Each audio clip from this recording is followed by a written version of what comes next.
When we look at the West today, there's a sense of complete chaos. There's a sense that people are not able to stand for anything.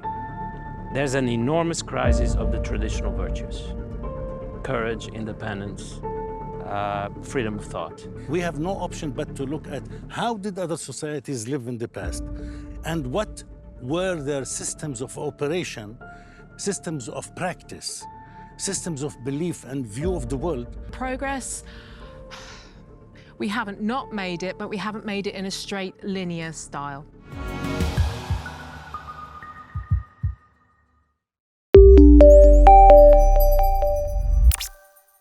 People live in villages, some people live in tribes, some people live in groups in the mountains. Whatever the situation is, they are free to live and rule themselves as they like.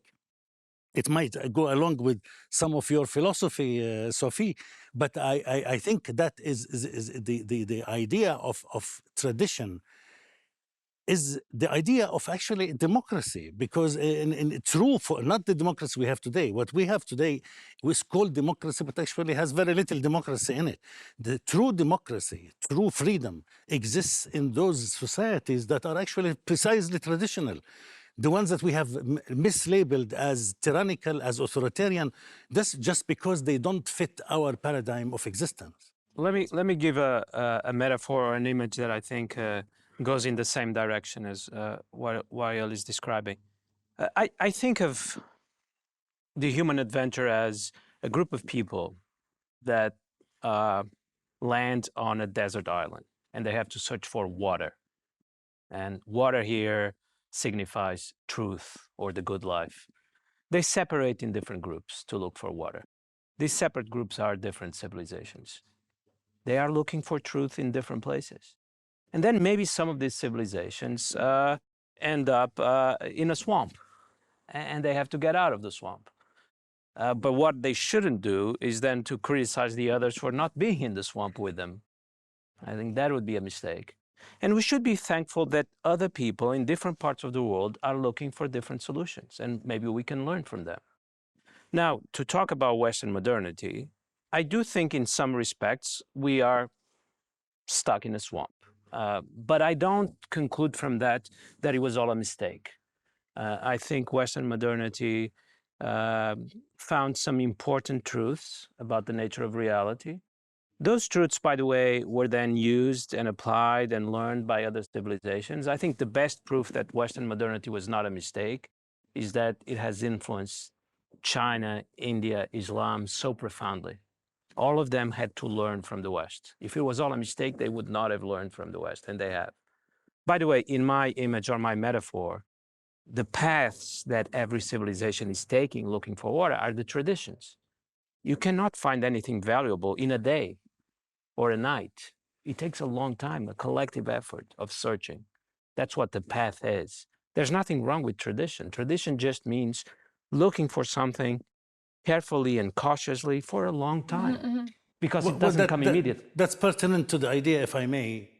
How would you judge any project or any experiment or any phenomenon other than its actually effects?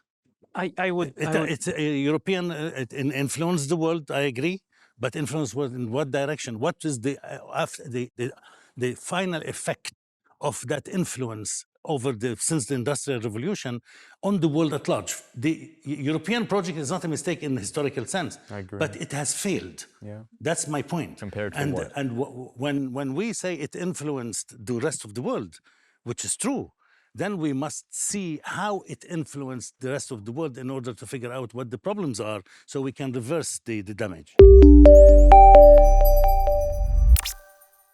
Some traditions, most traditions, as they arise in all parts of the world, whether it is in the southern belt in the United States and called fundamentalism, the fundamentalist evangelists, or it is the Muslim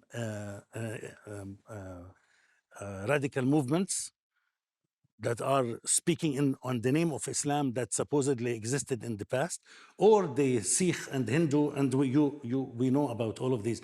These have nothing to do with these are traditions that are totally reinvented in the name of the political. I think that's right, because I mean, not only did everything become politicized, and it was no longer sort of possible to talk about the social and the communal as a different sphere, where actually things got done and things got decided, but it wasn't in that same kind of political sense. So that contraction and erosion, and frankly, attack and aggression on the part of the political to eradicating those community and social spaces, I think that's been a really defining feature of the modern noun project in the 20th century. Bruno, what do you think about the rise of the political and the impact that it has? This idea of the political, it's based on the friend-enemy distinction. It's based on the idea that it is us against them, but when you ask what does us and them means, it's a profoundly irrational definition. But, you know, the idea of civilization, the idea of tradition, those are completely different from nationalism. Those are fundamentally irrational principles. They are about thought. They are about the exercise of thought. A civilization is an exercise in thought, in trying to look for solutions to the question of how to live. Nationalism is an exercise in anti-thought, is an exercise in stupidity. And that, I think, hopefully, as the West loses its global domination and hegemony, those fashions will disappear. I think Bruno's right. Nationalism is one of the most toxic forms of politics, precisely because it massages our deeper desire. Although, just for total balance, obviously, nation and nationalism has actually had moments where it's had its own liberational agenda. I'm thinking particularly in sort of anti-colonial and anti-imperial movements.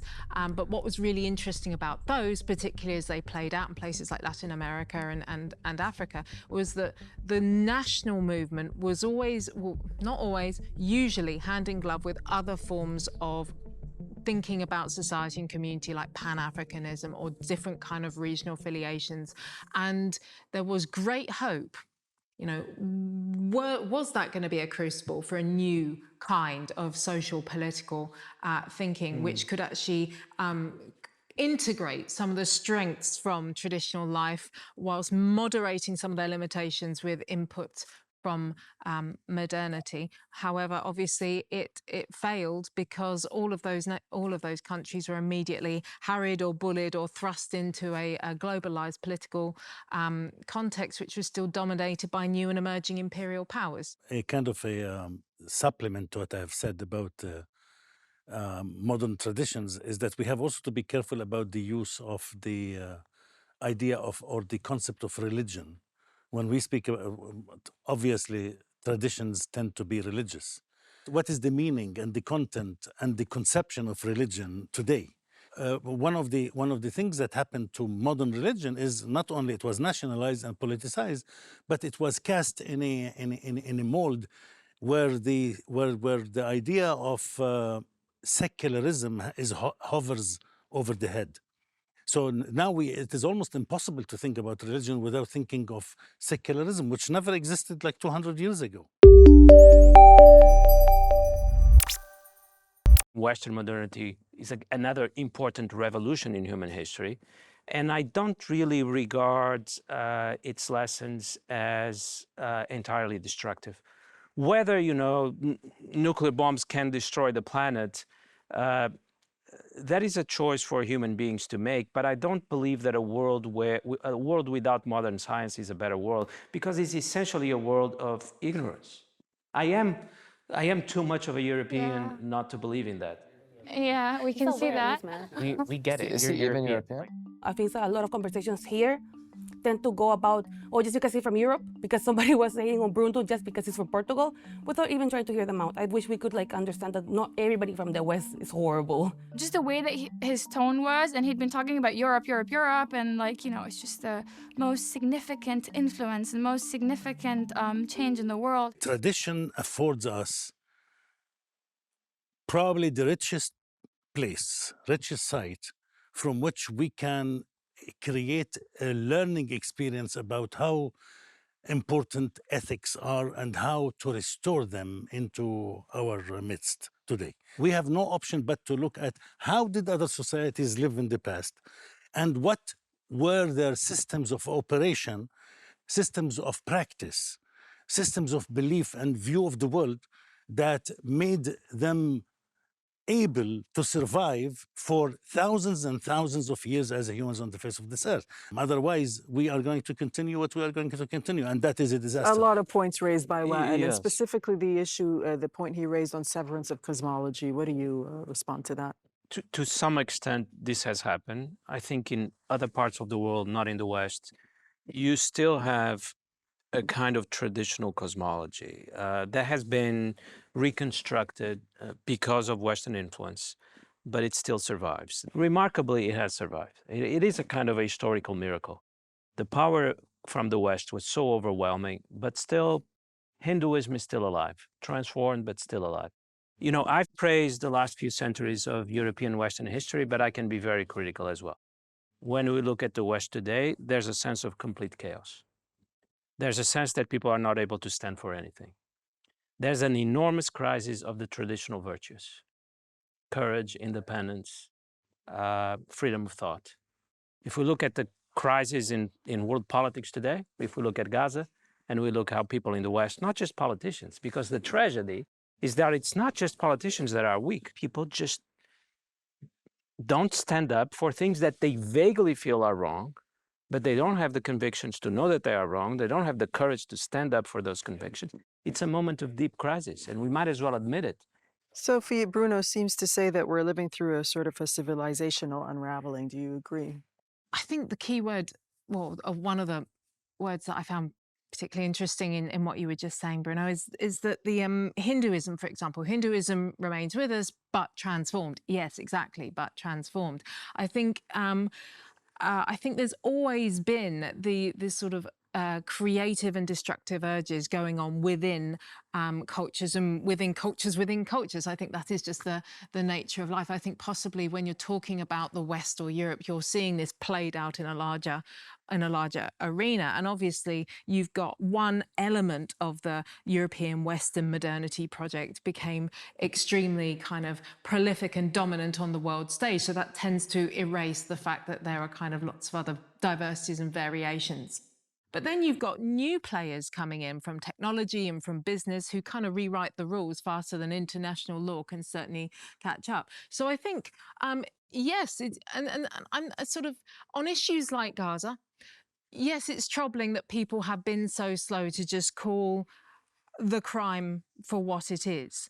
However, in other situations surrounding any single one of the conflicts that we're seeing now is a long and a bloody history that goes beyond the immediate assailants and protagonists, even though that does not justify, obviously, what is being done. This is a very critical moment in human history. It's the end of Western modernity. The West has to learn that it's one tradition among many. It's nothing special about it.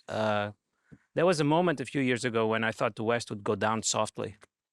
It won't go down softly. It will go down fighting as hard as possible and using what is still the only source of superiority, which is military armament. So that leaves me very pessimistic and worried about the future. The rest of the world also has to learn from, I think the main lesson of Western modernity, that some truths taken to be truths were not truths. Religious, natural, scientific. And that, I think, is happening. I think we see in China, we see in India, we see in Islam, not the same China, not the same India, not the same Islam as they were in the 18th century. These civilizations are actually learning from the West. I just hope the West can learn from them. Okay, Wael, what are you taking away from this conversation? This is music to my ears. I think, and I like that you both agree that liberalism has taught us, modern humans, the finest art of arrogance. And this is very important. It's not about personal only arrogance. That comes always for granted. But it is epistemic arrogance, is that we always think that we know better than others. This is something fundamental that we need to think about very carefully. The problem of the modern world and the solution to it lies with the problems and the solution to liberalism. Liberalism has to come apart or redefine itself one way or another, but it cannot continue because it is driving us to the brink of extinction. The world is liberal today, and I don't think that we are in a good position. I think we need to rethink all the categories I have mentioned, from the environment to our social communal structures, to, and most importantly, to our inner psyche and spirit.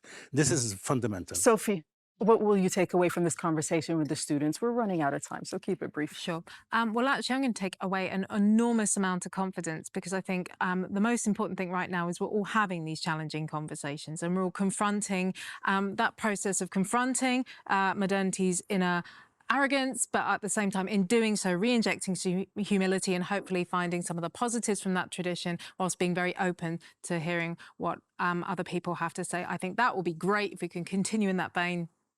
Fantastic. Okay, so a lot of food for thought. I'm sure the students agree with me as well. So thank you so much for all of that. That brings us to the end of this episode of Doha Debates. Thank you to our speakers, as always, to our students, all of you for watching and listening. And we've explored bold ideas. We've challenged assumptions, and we've opened space for understanding with respect and curiosity at the center. The conversation doesn't end here. Now it's your turn. What do you think?